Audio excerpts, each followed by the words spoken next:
কাশীপুরে অবস্থানকালে শ্রী শ্রী ঠাকুরের একটি ছবি তোলা হয়। সেই ফটোর একটি কপি শ্রী শ্রী মায়ের দক্ষিণেশ্বর জীবন থেকে শেষ পর্যন্ত তার সঙ্গে ছিল।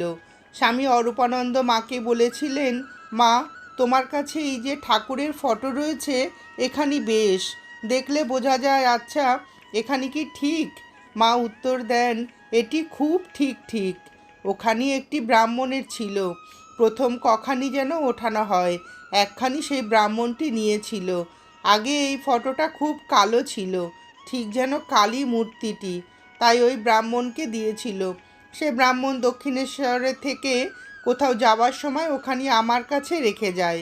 এখন আমি এখানে অন্য ঠাকুর দেবতার সঙ্গে রেখে দিয়েছিলুম, পুজো করতুম, নহবতের নিচের ঘরে থাকতুম। একদিন ঠাকুর গিয়েছেন, ছবি দেখে বলছেন, ওগো, তোমাদের আবার এসব কি?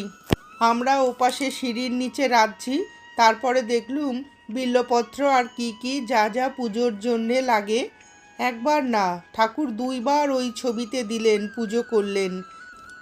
এটাই সেই ছবি।